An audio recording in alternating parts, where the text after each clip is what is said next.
അത് പിന്നെ അവൾ ഡെയിലി നല്ല കൊഴുത്ത പാലിലെ മാറി മാറി കുടിക്കുന്നത്. പിന്നെ ചിലർക്കൊക്കെ എന്ന് പറഞ്ഞു വന്ന ഒരു കമന്റിനാണ് ഈ ഏതോ മറ്റേ പൂരപ്പറമ്പിൽ 5 രൂപയ്ക്ക് കിട്ടുന്ന ഗ്ലാസ് എടുത്ത് വെച്ചും കൊണ്ട് ഇമാതിരി പട്ടി ഷോ കാണിക്കുന്നത്. ഉദ്ദേശിച്ചത് മനസ്സിലായി കാണുമല്ലോ. ഏതോ നല്ല കൊഴുത്ത ഒട്ടകത്തിന്റെ പാല് കുടിക്കുന്നു എന്നാണ് നാട്ടുകാർ പറയുന്നത്. അതിനുള്ള മറുപടിയാണ് ഈ 5 രൂപയുടെ ഗ്ലാസ് വെച്ചിട്ടുള്ള ഇമാതിരി ഊളപ്പരിപാടി. മെമ്പർഷിപ്പൊക്കെ എങ്ങനെ പോകുന്നവരാണോ? അടിച്ചു പോയെന്നൊക്കെ ഒരു സൈഡിൽ കൂടിയൊക്കെ പറയുന്നുണ്ട്. അങ്ങനെയൊന്നും അടിച്ചു പോയിപ്പിക്കരുത്. ഡെണാസുന, നീ വളരെ പൈസ കൊണ്ട് അമ്മാനമാണ്. പക്ഷെ നിന്റെ ആ ഒരു ക്രെഡിബിലിറ്റി എന്ന് പറയുന്നത് വട്ടപൂജ്യം. ആര്? മറ്റേ ഓട്ടക്കാലാണ പോലെ. അത്രേ ഉള്ളൂ, വേറെ ഒന്നുമില്ല. അപ്പൊ തൊട്ടര് കാസ് പണ്ണ ദിട്ട് മണി മണി ദിട്ട് മണി മണി.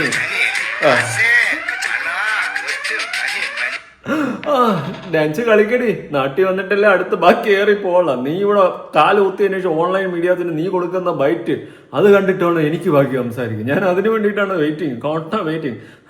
അന്ത കണ്ണ പത്താങ്ക ലവ് താണ തോന്നൂതേ. ഇതെന്ത് സ്റ്റോറി? രേണു സുധീർ ഒരു സ്റ്റോറിയാണ് കേട്ടാ. അബുദാബി എയർപോർട്ടിൽ ആരെങ്കിലും ഉണ്ടോ? തങ്കം ചേട്ടൻ അബുദാബി എയർപോർട്ടിൽ കക്കൂസിന്റെ അകത്ത് ഒളിച്ചിരിക്കണം എന്ന് പറഞ്ഞു. പോയി വിളിച്ച് ഇറക്കിക്കൊണ്ട് പോ.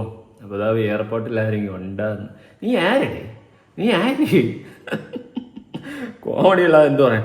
നമ്മുടെ ലക്ഷ്മി നക്ഷത്ര കുറച്ച് നാളുകൾക്ക് മുന്നേ പറഞ്ഞൊരു കാര്യമാണ്, കേട്ടു നോക്കാം.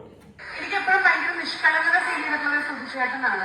തീർച്ചയായിട്ടും. കാരണം ആ ഫ്ലോറിലെ ഫസ്റ്റ് ചമ്മാരപ്പരാർ എന്ന് പറയുന്ന ആ സമയത്ത് ഏറ്റവും ആദ്യം ഞാൻ അവിടുത്തെ ജൂനിയറാണ്, അവരെല്ലാം സീനിയറാണ്. സ്റ്റാർ മാജിക് ചമ്മാരപ്പരാർ തുടങ്ങി 18ാമത്തെ എപ്പിസോഡിലാണ് ഞാൻ എത്തുന്നത്. അപ്പൊ ഞാൻ അവിടുത്തെ എനിക്ക് റാഗിങ് കിട്ടിയിട്ടുണ്ട്. സുധിച്ചേട്ടനാണ് ആ ഫ്ലോറിൽ ഏറ്റവും സീനിയർ. അദ്ദേഹമാണ് ഏറ്റവും അധികം കാലെടുത്ത് വെച്ചിട്ടുള്ളത്. ഓക്കെ, കൊല്ലം സുധി എന്ന് പറയുന്ന വ്യക്തിയാണ് ഏറ്റവും സീനിയർ ആയിട്ടുള്ള ഒരു വ്യക്തിയാണ് അവരുടെ ഫ്ലോറിൽ എന്നൊക്കെ പറഞ്ഞിട്ടാണ് പറയുന്നത്. ഇത് ഏതോ ഒരു ഇനാഗുറേഷന്റെ ഇവിടെ സമയത്ത് പറഞ്ഞു പോയതാണ്. ഇവരൊക്കെ നല്ല ബോണ്ടായിരുന്നു കേട്ടോ. അതിനെ തുടർന്നാണ് ഈ ബോണ്ടിന്റെ പിന്നാലെ പിടിച്ചും കൊണ്ടാണ് ലക്ഷ്മി നക്ഷത്ര 2, 3, 5, 6 കണ്ടന്റ് ഇവള രേണു സുധിയെ വെച്ചിട്ടൊന്നും ഉണ്ടാക്കിയായിരുന്നു. അതിൽ ഇടയ്ക്ക് ഒരു ഡയലോഗ് പറഞ്ഞു, രേണു ഇപ്പൊ ആരാ? സെലിബ്രിറ്റി. അതോടെ തീർന്നതാ.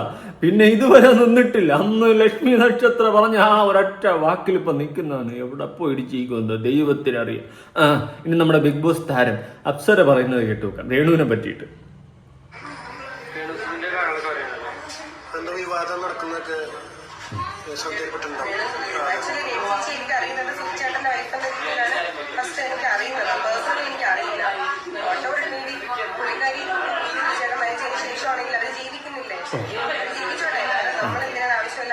എനിക്ക് തോന്നുന്നു ഈ മീഡിയാസ് അല്ലേ പുള്ളിക്കാരിയുടെ പിന്നാലെ പോകുന്നത്. എന്തിനാണ് പുള്ളിക്കാരുടെ പിന്നിൽ കൂടെ അവരെ ജീവിക്കാൻ വിടും. മീഡിയക്കാർ അങ്ങനെ പിന്നാലെ പോകുന്നതല്ല, വിളിച്ചു വരുത്തുന്നതാ. നേരത്തെ വിളിക്കും, നാളെ വരുമല്ല, ചോർച്ച ഉണ്ടോന്ന് ചോദിക്കുമല്ലോ, നിന്റെ അടുത്ത് നേരത്തെ പറഞ്ഞിട്ടുണ്ട്, പക്ഷെ നീ കണ്ടുപിടിച്ചതായിട്ട് വേണം നീ ചോദിക്കാൻ. ഞാൻ പറഞ്ഞതാണെന്ന് നാട്ടിലെടുത്ത് പറയില്ല. ഈ രീതിയിലാണ് ഇവള് നേരത്തെ വിളിച്ച് സെറ്റ് ചെയ്ത് വരുത്തുന്നത്. അന്ന് സ്റ്റേഷനിൽ ഇവള് പോയ സമയത്തും എനിക്കെതിരെ അടിക്കാൻ വേണ്ടിയിട്ട് ഇവള് മീഡിയക്കാരൻ കൊണ്ടുവരുന്നുണ്ടെന്ന് ഞാൻ നേരത്തെ അറിഞ്ഞിരുന്നു. അതൊക്കെ ഒരു കാലം. ആ രേണുവൊക്കെ എന്ന് ഇവിടെ miss you Renu, miss you.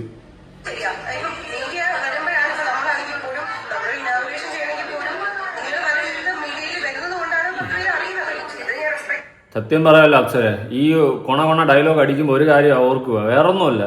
ഈ മീഡിയക്കാർ ഓൺലൈൻ മീഡിയാസ് ഇല്ലെങ്കിൽ ഒന്നുമല്ല, ഒരു പട്ടിക്കുഞ്ഞു പോലും തിരിഞ്ഞു പോലും നോക്കത്തില്ല. ഉള്ള കാര്യം പറയാം, സീരിയസ്ലി.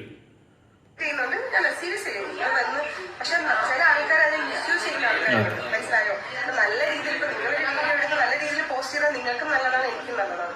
പക്ഷെ അത് മോശമായ രീതിയിൽ വരുമ്പോൾ ഈ മീഡിയയിൽ നിൽക്കുന്ന നിങ്ങളെ അടക്കമുള്ള എല്ലാവർക്കും അത് ചീത്തപ്പേരാം. മനസ്സിലായോ? അപ്പൊ പുള്ളിക്കാരുടെ ഹസ്ബൻഡ് മരിച്ചു. ഇപ്പൊ എന്റെ അച്ഛൻ, ഞാൻ ചെറുപ്പത്തിൽ മരിക്കുന്നത്. അതിനുശേഷം എന്റെ അമ്മയ്ക്ക് അറിയുന്ന ജോലി ചെയ്താൽ എന്റെ അമ്മ എന്നെ വളർത്തിയും. പുള്ളിക്കാരിക്ക് എന്താണോ അറിയുന്നത് പുള്ളിക്കാരി ചെയ്ത് ജീവിക്കും. എന്ത് തോന്നിയോസം കാണിച്ച് ജീവിക്കാനുള്ള പ്രോത്സാഹനം അപ്സര കൊടുക്കുന്നുണ്ടെങ്കിൽ ആ പ്രോത്സാഹനം അത്ര നല്ലതല്ല. അങ്ങനെയാണെങ്കിൽ ഏത് പെണ്ണുങ്ങൾക്ക് എങ്ങനെ വേണോ, എന്ത് അപരാധം കാണിച്ചു വേണോ, അല്ലെങ്കിൽ ഏത് ആണുങ്ങൾക്ക് വേണോ എന്ത് അപരാധം കാണിച്ചു വേണോ ഇവിടെ ജീവിക്കാമല്ലോ. ഈ സൊസൈറ്റിയിൽ ജീവിക്കുമ്പോൾ നമ്മുടെ നാടിനടക്കം ഒരു ക്രെഡിബിലിറ്റി കൊടുത്തുകൊണ്ട് വേണം ജീവിക്കാൻ. നിങ്ങൾ വേറെ ഒന്നും പറയണ്ട. ഈ രേണു സുധി, ഈ അലിൻ ജോസ് പെരേര, ഈ ആറാട്ടെണ്ണ, ഈ കുറെ മൊണ്ണകൾ കിടന്ന് കാണിക്കുന്ന കുറെ പേക്കൂത്തുകളുണ്ട്. ഇത് പുറത്തുള്ള ഒരാൾ, വേറൊരു രാജ്യത്തുള്ള ഒരാൾ കാണുന്ന സമയത്ത് എടുത്തു വെച്ച് കാണുമ്പോൾ എന്ത് തേങ്ങയാണോ കാണിക്കുന്നത്, ഇതാണോ കേരളത്തിലുള്ളവരെന്നുള്ള രീതിയിൽ ഒരു ലേബൽ നമുക്ക് കിട്ടും. നമ്മുടെ രാജ്യത്തിനും കിട്ടും. ഇന്ത്യ എന്ന് പറയുന്ന രാജ്യത്തുള്ളവരെല്ലാം ഇങ്ങനെയാണോ എന്നുള്ളൊരു നാണക്കേടും കൂടിയാണ് കിട്ടുന്നത്. ഇതൊക്കെ സത്യം പറഞ്ഞാൽ നമ്മുടെ നാടിന് വരെ ദുരന്തം ഉണ്ടായിക്കൊണ്ടിരിക്കുന്ന ടീംസാണ് ഇതിനൊക്കെ സപ്പോർട്ട് ചെയ്യുന്നത്. എങ്ങനെയെങ്കിലും ജീവിക്കട്ടെ എന്ന്. എടാ, ജീവിക്കുന്നത് എങ്ങനെയെങ്കിലും അല്ല, അന്തസ്സായിട്ട് ജീവിക്കാൻ നോക്ക്. അങ്ങനെ പറഞ്ഞു കൊടുക്ക്. അപ്സരയായാലും ബാക്കിയുള്ളവരായാലും അവരെ ഇഷ്ടത്തിന് അഭിനയിച്ചിട്ട് എങ്ങനെയെങ്കിലും ജീവിക്കുകയല്ലെന്ന്. എന്തിനെങ്ങനെയെങ്കിലും ജീവിക്കുന്ന അന്തസ്സോടെ നന്നായിട്ട് ജീവിക്കാൻ പറഞ്ഞു കൊടുക്കും. അതാണ് പറഞ്ഞു കൊടുക്കേണ്ടത്. അല്ലാണ്ട് എങ്ങനെയെങ്കിലും ജീവിക്കട്ടെ, പൈസയ്ക്ക് വേണ്ടിയിട്ട് എന്തും ചെയ്ത് ജീവിക്കുന്നതിന് പേര് വേറെയാ പറയുന്നത്. മറ്റേ ജീവിക്കാൻ വേണ്ടി മരിക്കാനും വരെ തയ്യാറാണ് ആ ഒരു സെറ്റപ്പ്. ഇഷ്ടമല്ലാത്ത ആൾക്കാർ അവര് വേറെ ആരെയും കൊല്ലാനോ മോഷ്ടിക്കാനോ പിടിച്ചു വയ്ക്കാനോ പോകുന്നില്ല. നമ്മുടെ സമൂഹത്തില് ഇതേപോലെ റീൽസ് ചെയ്യുന്ന വേറെ ആൾക്കാരുണ്ട്. അപ്പൊ ഈ സമൂഹം എപ്പോഴും രണ്ട് രീതിയിലാണ് പറയാൻ. എനിക്കത് ഫീൽ ചെയ്തിട്ടുള്ള ഒരു കാര്യമാണ്. പിന്നെ ആദ്യമായിട്ടാണ് ഈ ഒരു കാര്യം പറഞ്ഞത്. കാരണം ഒരു വിഭാഗം ആൾക്കാർ ചെയ്യുമ്പോഴത്തേക്ക് അതിനെ കൈയടിക്കുകയും അതേ സെയിം കാര്യം വേറെ കുറച്ച് ആൾക്കാർ ചെയ്യുമ്പോൾ വിമർശിക്കുകയും ചെയ്യും. എല്ലാവർക്കും ഈ സമൂഹത്തിൽ ഈക്വലി ആരും ഇവിടെ അപരാധം കാണിച്ചിട്ട് നമ്മൾ എല്ലാവരും സപ്പോർട്ട് ചെയ്ത് കൈയടിച്ചു കൊടുത്ത് ഏത് റീൽസ് ഓളിയാണ് അല്ലെങ്കിൽ ഏത് വ്യക്തിയാണ് അപരാധം കാണിച്ചിട്ട് നമ്മളെല്ലാരും കൈയടിച്ചു കൊടുത്ത എന്തോ തേങ്ങയുടെ ഇമ്പോർട്ടൻസ് ഉള്ള ആൾക്കാരാണ്. എല്ലാവർക്കും സ്വാതന്ത്ര്യമാണ്. അപ്പൊ അതിന് ആരെയും കൊല്ലാത്തിടത്തോളം കാലം, മോഷ്ടിക്കാത്തിടത്തോളം കാലം, ആരെയും ദ്രോഹിക്കാത്തിടത്തോളം കാലം നമുക്ക് എനിക്ക് അവരെ വിമർശിക്കാൻ പറ്റില്ല. അവരുടെ വ്യക്തിപരമായ കാര്യങ്ങളോട് അവർ ജീവിച്ചോട്ടെ. അപ്പൊ എന്തിനാണ് അവരെ ശ്രമിക്കുന്നത്? നിങ്ങളുടെയൊക്കെ ഈ കൊണച്ച നിലപാട് കാരണമാണ് ഈ നാട് നന്നാവത്തത്. എന്ത് തോന്നിവാസവും കാണിച്ചിട്ട് ഈ നാട്ടിൽ ഉരുണ്ട് വരണ്ട് നടക്കാമെന്നുള്ളൊരു സാധനം നിങ്ങളൊക്കെ തന്നെയാണ് ഡയറക്റ്റ്ലി അടിച്ചേൽപ്പിക്കുന്നത്. അത് കാരണം തന്നെയാണ് ഈ നാട് ഗുണം പിടിക്കാതെ നശിച്ച് നാറാണത്തായി പൊക്കോണ്ടിരിക്കുന്നത്. ഉള്ള കാര്യം പറയാറില്ല, എനിക്ക് അങ്ങനെയാണ് ഫീൽ ചെയ്യുന്നത്. ആ ഒരു ട്രാക്കാണ് എനിക്ക് ഫീൽ ചെയ്തിട്ടുള്ളത്. ഇനി നമ്മുടെ കുയിലിന്റെ മണിനാദം കേട്ടു, കാട്ടിൽ കുതിരയുടെ കുളമ്പടി കേട്ടു. ആരാ പറ, ഞാൻ പറയുന്ന മുന്നേ തന്നെ പറ. ജാസി വന്നിട്ട് കിച്ചുവിനെതിരെ കുറെ കണക്കുണാണ്. എന്തായാലും കാണാം. മുണ്ണകളെ ഒരു കഥ പറയാം, ഈ മുണ്ണക്കാട്ടിൽ നിന്നെ പോലൊരു കാട്ടുമുണ്ണ.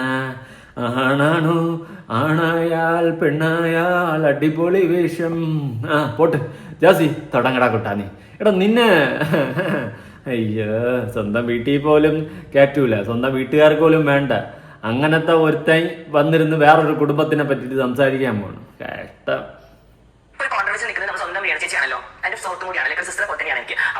നിനക്ക് പറ്റിയ സുഹൃത്ത്, അവർക്ക് പറ്റിയ സുഹൃത്ത് എല്ലാം കണക്കാ. നിങ്ങളെല്ലാം തമ്മിൽ ഭേദം തൊമ്മൻസാ.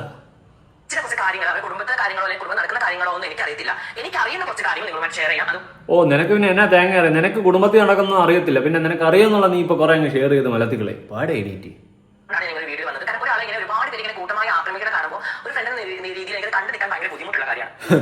നീ ഫ്രണ്ടെന്ന് പറഞ്ഞ അവക്ക് അപമാനം, അവള് നിന്റെ ഫ്രണ്ടെന്ന് പറഞ്ഞു കഴിഞ്ഞാൽ നിനക്കും അപമാനം. നിങ്ങൾക്ക് എല്ലാം കണക്കാണ്. നിങ്ങളെല്ലാം കൂടെ ഒരുമിച്ച് തോളി കയറ്റി നിന്നു. മരിച്ച സ്റ്റിൽ ആ സമയം മുതൽ ഈ സമയം വരെ വേട്ടടിക്കൊണ്ടിരിക്കുകയാണ് അല്ലെ. ഒരു ഭർത്താവില്ലാത്ത സ്ത്രീ വൃത്തിയുടെ ജോലിക്കൊന്നല്ലേ പോണത്. ഭർത്താവില്ലാത്ത സ്ത്രീ എന്ത് തേങ്ങ ഹരി എന്നെ കൊണ്ടൊന്നും പറയിപ്പിക്കല്ലേ. ഭർത്താവില്ലാത്ത ഒരുപാട് സ്ത്രീകൾ ഇവിടെ ജീവിക്കുന്നുണ്ട്. ഇനി ഇപ്പൊ അതൊന്നല്ല ലേറ്റസ്റ്റ് വിഷയം. ഞാന് പണ്ടേ പറഞ്ഞിട്ടുണ്ട് ഇവള് വെറു കൂടായ്പാണെന്ന്. അതിപ്പോ കണ്ടുപിടിച്ച് കിച്ചു വന്ന് വാ തുറന്നതോടെ കഥം അവസ്ഥയായിട്ടുണ്ട്. ഇനി ഞാനൊന്നും പറയണ്ടല്ലോ. പിന്നെ ഭർത്താവില്ലാത്ത സ്ത്രീ, ഈ ഒരു സെന്റിമെന്റ് സാധനം ഈ വിധവക്കാരുടെ അടുത്ത് അടിച്ചടിച്ചാണ് ഇവളും ഇത്രയും കാലം ജീവിച്ചു പോയത്. എന്നിട്ട് ഇപ്പൊ വന്നിട്ട് കാജ് ബണ്ണ ദുഡ് മണി മെമ്പർഷിപ്പ് ഇതൊക്കെയാണ് അവിടെ. ഇങ്ങനെ അപരാധങ്ങൾ കാണിച്ച് ജീവിക്കുന്നതിന് നിനക്കൊക്കെ എങ്ങനെയാണ് സപ്പോർട്ട് ചെയ്യാൻ തോന്നുന്നു? എന്റെ പൊന്നു കുയിലേ, എങ്ങനെ സപ്പോർട്ട് ചെയ്യാൻ തോന്നുന്നു? എങ്ങനെയെങ്കിലും ജീവിച്ചോട്ടെ. എന്ത് അപരാധത്തിനും കാണിച്ച് ജീവിക്കാന്നാണ്? നാളെ നിനക്കൊന്നും മക്കൾ, കുടുംബം, ഗോത്രമൊന്നും ഇല്ലല്ലോ. എന്നാൽ അന്തസ്സായിട്ട് ഇവിടെ ജീവിക്കുന്ന കുറെ മനുഷ്യരുണ്ട്. അവരുടെയൊക്കെ മക്കളോ അവരുടെ ഫാമിലിയുള്ളവരൊക്കെ ഇതുപോലത്തെ അപരാധത്തിലോട്ട് മാറി എങ്ങനെയും പൈസ ഉണ്ടാക്കാം എന്നൊരു ട്രാക്കിലോട്ട് മാറിക്കഴിഞ്ഞാൽ അത് ഈ നാടിന്റെ ആപത്താണെന്നേ ഞാൻ പറയത്തുള്ളൂ. കേട്ടാ? ചേച്ചി ഇഷ്ടപ്പെടുന്ന എല്ലാ കാര്യം ചെയ്ത് ചേച്ചി സ്വന്തമായിട്ട് അതിന് വരുമാനം ഉണ്ടാക്കണം. ഒരാൾ പച്ചമാംസം കഴിച്ചിട്ടോ അല്ലെങ്കിൽ തെറി പറഞ്ഞിട്ടോ അല്ലെങ്കിൽ ഒരാൾ മൃഗീയമായി ഉപദേശിച്ചിട്ടോ എന്നല്ല ചേച്ചി ഉണ്ടാക്കുന്നത്.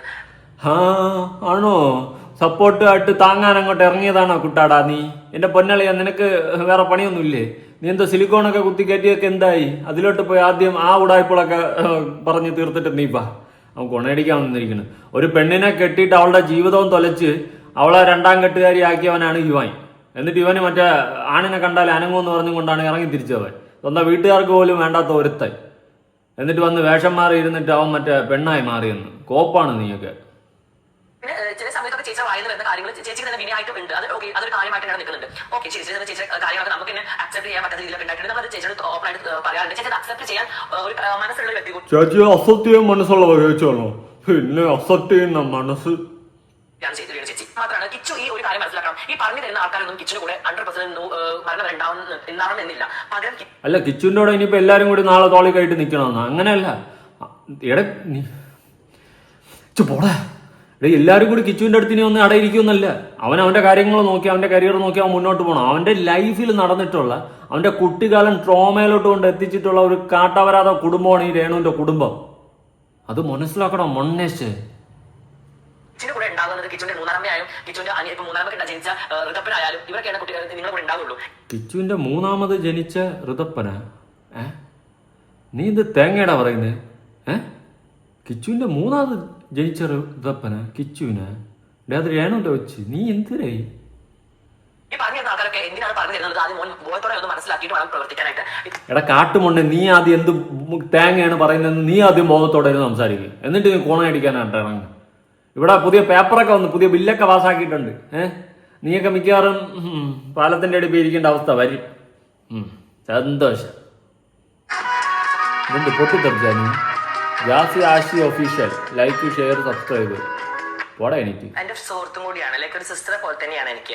അപ്പോൾ ചേച്ചിയുടെ കുറച്ച് കാര്യങ്ങൾ, അവരുടെ കുടുംബത്തിലെ കാര്യങ്ങളോ അല്ലെങ്കിൽ കുടുംബം നടക്കുന്ന കാര്യങ്ങളോ ഒന്നും എനിക്കറിയത്തില്ല. എനിക്ക് അറിയുന്ന കുറച്ച് കാര്യങ്ങൾ നിങ്ങളുമായിട്ട് ഷെയർ ചെയ്യാം. അതുകൊണ്ടാണ് നിങ്ങൾ വീഡിയോ വന്നത്. കാരണം ഒരാളെ ഇങ്ങനെ ഒരുപാട് പേര് ഇങ്ങനെ കൂട്ടമായി ആക്രമിക്കുന്ന കാണുമ്പോൾ ഒരു ഫ്രണ്ട് എന്ന രീതിയിൽ എനിക്ക് കണ്ടു നിൽക്കാൻ ഭയങ്കര ബുദ്ധിമുട്ടുള്ള കാര്യമാണ്. അപ്പൊ നമ്മൾ എന്തെങ്കിലും ഒരു മോശം സിറ്റുവേഷൻ വരുമ്പോൾ നമ്മൾ സപ്പോർട്ട് ചെയ്യാൻ, നമ്മൾ അറിയുന്ന കാര്യങ്ങൾ നമുക്ക് ജനങ്ങളോട് പറയാനുള്ള ഒരു കാര്യം ഉണ്ടല്ലോ. അപ്പൊ അതുകൊണ്ടാണ് ഞാൻ ഇങ്ങനെ വീഡിയോ ചെയ്തത്. ഫസ്റ്റ് ഓഫ് ഞാൻ രേണുവിനെ പരിചയപ്പെട്ട കാര്യം പറയാം. രേണുവിനെ കുറെ വർഷങ്ങളായിട്ട് എനിക്ക് അറിയാം. ഈ മീഡിയാസിൽ ഫേമസ് ആവുന്ന മുമ്പേ ചേച്ചി എനിക്ക് അറിയാം. ദുബായിൽ ഞാൻ പെർഫ്യൂം ഷോപ്പിൽ വർക്ക് ചെയ്യുന്ന കാര്യം മുതൽ ഞങ്ങൾക്ക് അറിയാം. കാരണം സുധിച്ചേട്ടൻ മരിച്ച സമയത്ത് ഇങ്ങനെ ഒരു പെർഫ്യൂമിനെ കുറിച്ച് അവർ ചിന്തിച്ചിട്ടുണ്ട്. സുധിച്ചേട്ടൻ സ്മെല്ല് ഉണ്ടായി കൊടുക്കണം എന്നുള്ളത്. അപ്പൊ അന്ന് ഞാൻ ചേച്ചിയെ സുധിച്ചേട്ടന്റെ ഞാൻ ഒന്നും പറയുന്നില്ല, ഒരു സ്പ്രേയും നാടകവും അതിന്റെ പിന്നാലെയുള്ള പ്രകസനവും, എന്നിട്ട് പിന്നെ വന്നിട്ട് അത് കൊള്ളത്തില്ല നാറ്റ ഈ സാധനമാണ്. എന്നിട്ട് അവള് കൊണ അന്ന് എന്ത് പ്രകസനമായിരുന്നു ലക്ഷ്മി നക്ഷത്രയിലെ വീഡിയോയില്. എന്ത് ആരെയും അപ്പിയിട്ടാ കയ്യില് എടുത്തു വെച്ച് പ്രകസനവും പട്ടി ഷോ ആയിരുന്നു. എന്നിട്ട് എന്തിനാടാ ഇവൻ ഇങ്ങനെ ചത്തത് നന്നായി, അല്ലെങ്കിൽ എനിക്ക് റീച്ച് കിട്ടത്തില്ലെന്ന് പറഞ്ഞ മോളാണ് അവന്റെ സ്പ്രേ എന്ന് പറഞ്ഞ എൻ്റെ അടുത്ത് അടിച്ചുകൊണ്ട് നടക്കുന്നത്. കണ്ട് കൈ അടിക്കാൻ കുറെ മൊണ്ണകൾ ചെയ്തിട്ടുണ്ടായിരുന്നു. ഞാൻ ചെയ്ത് തരാമെന്നൊക്കെ പറഞ്ഞിട്ട്. പക്ഷേ അൺഫോർച്യുനേറ്റ്ലി പിന്നെ ലക്ഷ്മി നക്ഷത്ര ദുബായിലേക്ക് പോയിട്ട് യൂസഫ് ഖാനെ കണ്ടിട്ട് യൂസഫ് ഖാൻ ഒരു പെർഫ്യൂം ഉണ്ടാക്കി കൊടുക്കുന്നത്. അപ്പൊ നമുക്കത് ചെയ്ത് കൊടുക്കാൻ ഒരു ആഗ്രഹം ഉണ്ടായിരുന്നു എനിക്ക്. അപ്പൊ നീ പിന്നെ അങ്ങ് ചെയ്ത് കൊടുക്കാത്തത് നീ അങ്ങ് വലത്തി കളഞ്ഞ തന്നെ. അന്ന് അത് വെച്ച് റീച്ച് ഉണ്ടാക്കാൻ നോക്കിയില്ല, നടന്നില്ല. മൂഞ്ചി ഒരു കോൺടാക്ട് ഉണ്ട് ചേച്ചിനായിട്ട്. അപ്പോൾ ഇടയ്ക്ക് സംസാരിക്കും കാര്യങ്ങൾ അറിയാം. ഞാൻ ചെയ്യുന്ന വീഡിയോസ് ഒക്കെ ചേച്ചി ലൈക്ക് ചെയ്യാറുണ്ട്, ചേച്ചിയോട് സംസാരിച്ചു പറയാറുണ്ട്. വീഡിയോസ് ഒക്കെ ഇത് നന്നായിട്ടുണ്ട്, ഈ ചെയ്ത വീഡിയോസ് അടിപൊളിയുണ്ട്. അങ്ങനെ ഒരു നോർമൽ കോൺടാക്ട് ഉണ്ടായിരുന്നു ഞങ്ങൾ തമ്മിൽ. അതൊക്കെ കഴിഞ്ഞ് ചേച്ചി കുറച്ചുകൂടെ ഫേമസ് ആയ സമയത്ത് ഞങ്ങൾ നല്ല കോൺടാക്ട് ആയി, നല്ല ഫ്രണ്ട്സ് ആയി, കാര്യങ്ങളോട് അപ്ഡേറ്റ് ചെയ്യാറുണ്ട്. ഞങ്ങൾ ഒരുമിച്ച് ഒരുപാട് വർക്കുകൾ ചെയ്തിട്ടുണ്ട്, ഒരുപാട് സ്റ്റേജ് ഇവന്റുകൾ ചെയ്തിട്ടുണ്ട്. കണ്ണൂരിനെ തെൻസിർഖാന്റെ കണ്ണൂർ മാമാങ്കോ മഹോത്സവം എന്ന പരിപാടികളൊക്കെ 16 ചേച്ചി പരിപാടി, 17 എന്റെ പരിപാടി ഒരുമിച്ചാണ് ഉണ്ടായതൊക്കെ പുത്തൂർ മഹോത്സവത്തിനൊക്കെ. അത് കൂടാണ്ട് ഞങ്ങൾ തെൻസിർഖാന്റെ 2-3 ആൽബത്തിലൊക്കെ വർക്കിൽ ഞങ്ങൾ ഒരുമിച്ച് വർക്ക് ചെയ്തിട്ടുണ്ട്. കുഞ്ഞു പരിപാടി അത് മുമ്പുള്ള ഞങ്ങളുടെ ആൽബം എന്റെ ആശയ ആൽബം കഴിഞ്ഞിട്ട് അവിടെ വർക്കൊക്കെ ഉണ്ട്. മതിയുടെ നിന്റെ തള്ളു കറുത്ത് നീ കിച്ചുലോട്ടോ ചെയ്തിട്ടുണ്ട്. തൃശ്ശൂര് കൊടുക്കുന്ന ലൂരിയാന ആ എറണാകുളം. ഇവന്റെ തള്ളു കേൾക്കാൻ എനിക്ക് വയ്യ. പിന്നെ രേണു ചേച്ചി ഭർത്താവില്ലാത്ത ചേച്ചി വൃത്തിയുടെ ജോലിക്കൊന്നും പോണത് അന്തസ്സായിട്ട് ആൽബം ചെയ്യുന്ന ചേച്ചിക്ക് ഇഷ്ടപ്പെട്ടു. എന്ത് ആൽബം അന്തസ്സായിട്ട് ചെയ്യണ്? തേക്കൂത്തുകൾ അഴിഞ്ഞാട്ടങ്ങൾ കാണിച്ചിട്ട് ഇടം വേട്ട വളയിച്ചു പോ. നീ ടോപ്പിക്കിലോട്ടോ പറയാറുണ്ട്. ചേച്ചി അത് അക്സെപ്റ്റ് ചെയ്യാൻ വ്യക്തി കൂടിയാണ് ചേച്ചി. പിന്നെ ചേച്ചിയുടെ ആയിട്ടുള്ള വേറൊരു ബോണ്ട് എന്ന് പറയുന്നത് എന്റെ സുഹൃത്ത് കരീഷ്മ, എല്ലാവരും പറയാം കരീഷ്മയാണ് ചേച്ചിയുടെ നല്ല രീതിയിലാണ് കിച്ചു കിച്ചു വാ അതിലോട്ടോ വിളിക്കാറുണ്ട്. ചേച്ചിയോട് ക്യാഷ് വയ്ക്കാറുണ്ട്. ചേച്ചി ക്യാഷ് ഇട്ട് കൊടുക്കുന്നത് എന്ന രീതിയിൽ തന്നെയാണ് കിച്ചു ഞങ്ങൾക്ക് പരിചയപ്പെടുത്തി തന്നിട്ടുള്ളത്. കിച്ചു ഇടയ്ക്കൊക്കെ ഞങ്ങൾ ആ സമയത്തൊക്കെ ഉള്ള സമയത്ത് കിച്ചു എടുക്കാൻ വിളിക്കാറുണ്ട്, ചേച്ചിയോട് ക്യാഷ് വയ്ക്കാറുണ്ട്. ചേച്ചി ക്യാഷ് ഇട്ട് കൊടുക്കുന്നത് ഞാൻ എന്റെ കണ്ണുകൊണ്ട് കണ്ടിട്ടുണ്ട്. എനിക്കത് അതായത് കിച്ചുവിന് രേണു കാശിട്ട് കൊടുക്കുന്ന കണ്ണുകൊണ്ട് കണ്ടിട്ടുണ്ടെന്ന്. എടാ നാണമില്ലാത്ത മൊണ്ണകളെ, നിന്റെ അടുത്തൊക്കെ ഞാൻ ഒരു കാര്യം ചോദിക്കട്ടെ.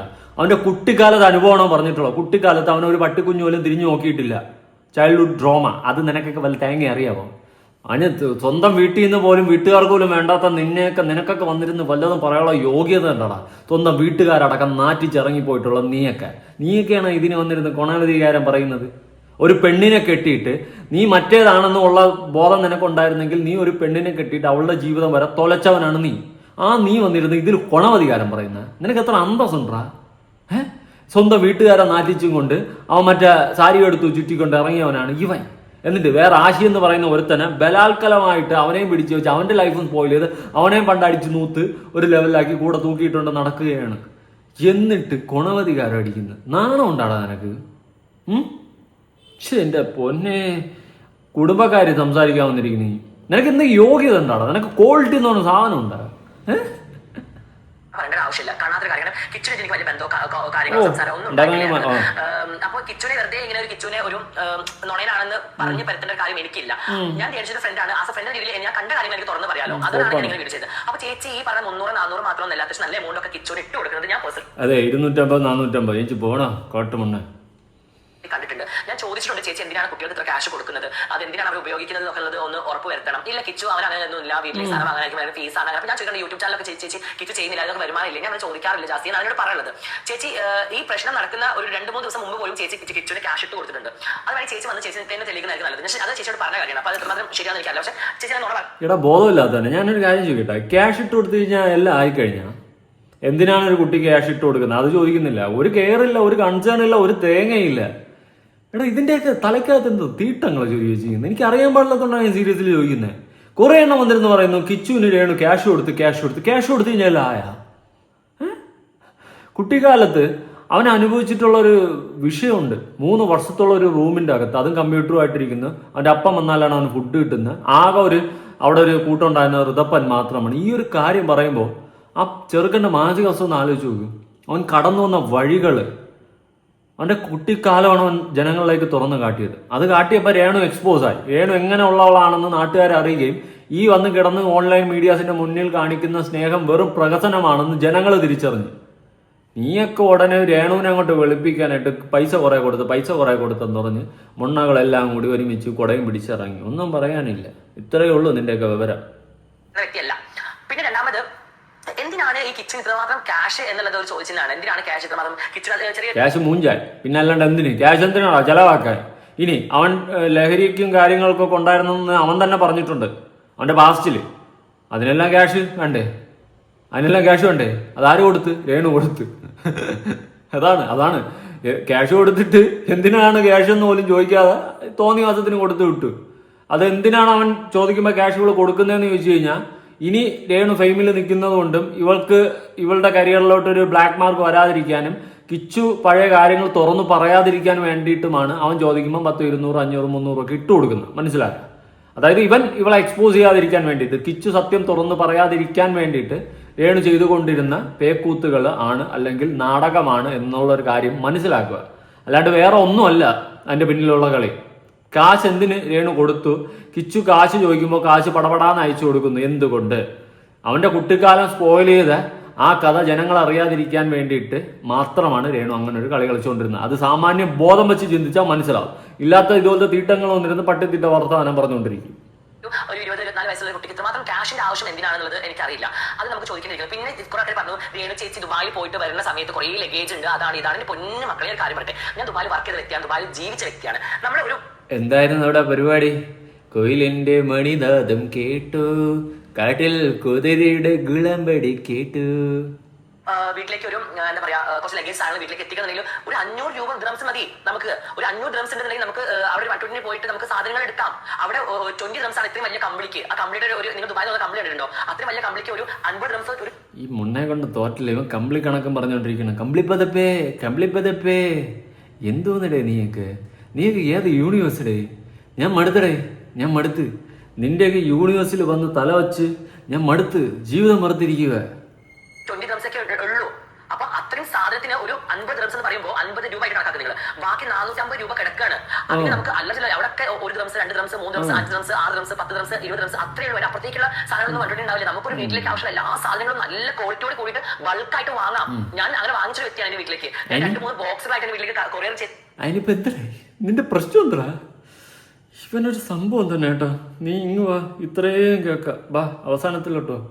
ഒരാളെ അങ്ങനെ മാനസികമായിട്ട് ഉപദ്രവിക്കാൻ നിൽക്കുന്ന ഒരാളല്ല. ഞാൻ പറഞ്ഞ ചേച്ചിയുടെ 100 രൂപ ഉണ്ടെന്നുണ്ടെങ്കിൽ ആ 100-ൽ 90 രൂപ ചേച്ചി ഒരാൾ ചോദിച്ചാൽ ചേച്ചി കൊടുക്കും. ചേച്ചി വലിയ ക്യാഷ് ആർത്തിയുള്ള ആളോ അല്ലെങ്കിൽ ക്യാഷ് അച്ചൂടാ ക്യാഷിന് ഒരു അർത്ഥമില്ല. 100 രൂപ ഉണ്ടെങ്കിൽ 90 രൂപ ചോദിച്ചു കഴിഞ്ഞാൽ 100 രൂപ തരുമെന്ന്. നീ എന്ത് തേങ്ങ? ഇവൻ വേറെ ഏതൊരു ഇന്റർവ്യൂവിൽ വന്നിരുന്ന് പറയുന്നിട്ട് കിച്ചുവിനോട് സുധിക്കുണ്ടായ 3ാമത്തെ കൊച്ചാണ് രേണു എന്ന്, അങ്ങനെ എന്തൊക്കെയാ പറയാനായിട്ട്. ഇതൊരു കാട്ടുമണ്ണ്, ഇതിനെ നമ്മൾ മൈൻഡ് ചെയ്യണ്ട. എന്തൊക്കെയാ കിടന്ന് പറയുന്നുണ്ട്. രേണു 100 രൂപ ഉണ്ടെങ്കിൽ 90 രൂപ ആർക്കെങ്കിലും കൊടുക്കുമെന്ന്. പിന്നെ അങ്ങനെയാണെങ്കിൽ എനിക്കൊരു കാര്യം ചെയ്യും. ഇപ്പൊ ഒരു 5 ലക്ഷം രൂപ എനിക്ക് വാങ്ങിച്ച ജാസി പ്ലീസ്. ക്യാഷ് ആയിട്ട് ജീവിക്കുന്ന വ്യക്തിയൊന്നുമല്ല. പക്ഷെ ജീവിക്കാൻ കുറച്ച് ക്യാഷ് വേണം. അത് സത്യസന്ധതയുള്ള കാര്യമാണ്. ക്യാഷ് ഉണ്ടെങ്കിൽ തന്നെയാണ് പിന്നെ ഒരാൾ സബ് ഇടയിലാടാ നീ അവിടെ ക്യാമറ പിടിച്ച് മിണ്ടായിരുന്നാൽ മതി. നീ ചുമ്മാ തൂക്കിയിട്ടോണ്ടിരുന്നാൽ മതി കേട്ടാ ആശി. അത് പ്രയോഗിക്കാൻ നിനക്ക് ആയുസിൽ പറ്റത്തില്ല. തൂക്കിയിട്ടോണ്ടിരി. മണി മണി മണി മണി മണി കോൽക്കളി കോൽക്കളി. കാര്യം സബ് ഇപ്പൊ എത്രയോ നടിമാരും നടന്മാരും ഒക്കെ സബ് ചെയ്യുന്നുണ്ട്. അവർക്കൊന്നും ഇല്ലാത്ത പ്രശ്നം എന്തിനാണ് ഞാൻ ചേച്ചി അവരുടെ രീതിയിൽ എന്തെങ്കിലും ചെയ്ത് ജീവിക്കട്ടെ, എന്തെങ്കിലും കാണിച്ച് ജീവിക്കട്ടെ. മതി മതിയേ നിർത്ത്. നീയൊക്കെ കുറെ മൊണ്ണകൾ വന്നിരുന്ന് എവളെ വെളുപ്പിച്ച് പെയിന്റ് അടിച്ച് മറ്റേ ഐരാവതത്തിന്റെ കളറാവും. ഏത് ഐരാവതത്തിന്റെ കളറാവുന്നു? ആനയുടെ മറ്റേ ഐരാവതം വെള്ള. അതുപോലെ ഇങ്ങനെ വെളുപ്പിച്ചുകൊണ്ടിരിക്കുക. ചുമ്മാ ഇറങ്ങിയിട്ടുണ്ട് കുറെ എണ്ണം. ഇതൊക്കെ കണ്ട് കൈയടിക്കാൻ വേറെ കുറെ കാട്ടുമൊണ്ണകൾ. എന്തായാലും കൊള്ളാടെ. എനിക്ക് കൂടുതലൊന്നും പറയാനില്ല. എവിടെയെങ്കിലുമൊക്കെ പോയി ഇടിച്ചിരിക്കട്ടെ. കിച്ചോ ഒന്നുകൂടി ബാക്കി 80% ഒരു 20% കൂടി പറയടാ. ബാക്കിയും കൂടി നമ്മൾ കേൾക്കട്ടെ. അതോടെ ഇതിന്റെ കാര്യത്തിൽ മൊത്തത്തിലൊരു തീരുമാനമാവും. അപ്പൊ ശരി, നിങ്ങളുടെ അഭിപ്രായങ്ങളും കാര്യങ്ങളൊക്കെ കമന്റ് കാണാം.